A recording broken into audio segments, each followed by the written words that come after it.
आज से करीब 4.5 अरब साल पहले, जब धरती पूरी तरह से खाली थी, बिल्कुल वीरान, कोई जीवन नहीं था। जब न इंसान था, न इंसानी बस्तियां, ना ये समुद्र थे और ना ही नदियां, और ना ही कोई जीव। उस समय की पृथ्वी वैसी नहीं थी जैसी आज हम देखते हैं। वह पृथ्वी नहीं, आग का एक विशाल गोला थी। चारों ओर जहरीली गैसें, आसमान में धुआं, धरती के भीतर उफनती आग और हर दिशा में ज्वालामुखियों का तांडव। इसी अराजक और जलती हुई पृथ्वी के गर्भ में ऐसी कहानी जन्म ले रही थी जो आज भी भारत की जमीन पर सांस ले रही है। अरावली पर्वतमाला। शुरुआती पृथ्वी पर ऑक्सीजन नहीं थी, पानी नहीं था, जीवन की कोई संभावना नहीं थी। वायुमंडल में मीथेन, अमोनिया, कार्बन डाइऑक्साइड जैसी जहरीली गैसों का बोलबाला था। धरती की सतह लगातार टूट रही थी, लावा बाहर आ रहा था और फिर ठंडा होकर नई चट्टानों का निर्माण कर रहा था। इसी दौर में धरती के भीतर टेक्टोनिक प्लेट्स की एक गहरी हलचल शुरू हुई। ये प्लेट्स धीरे धीरे हिलती थी, टकराती थी और एक दूसरे के नीचे घुसती थी। जब ये प्लेट्स टकराईं तो जमीन ऊपर उठने लगी।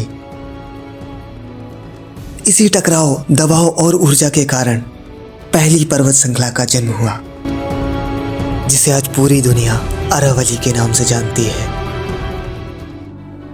अरावली कोई साधारण पर्वतमाला नहीं है, यह हिमालय से कई करोड़ साल पुरानी है।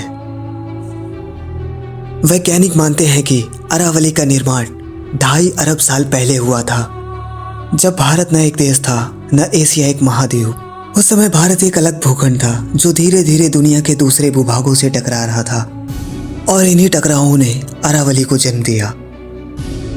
शुरुआत में अरावली बहुत ऊंची थी, शायद हिमालय से भी ज्यादा। लेकिन समय सब कुछ बदल देता है। करोड़ों वर्षों तक हवा चली, बारिश हुई, नदियां बहने लगी और अरावली पर कटाव होता रहा। जहां हिमालय आज भी ऊंचा होता जा रहा है, वही अरावली समय के साथ घिसती चली गई। लेकिन यही घिसाव अरावली की पहचान बन गया।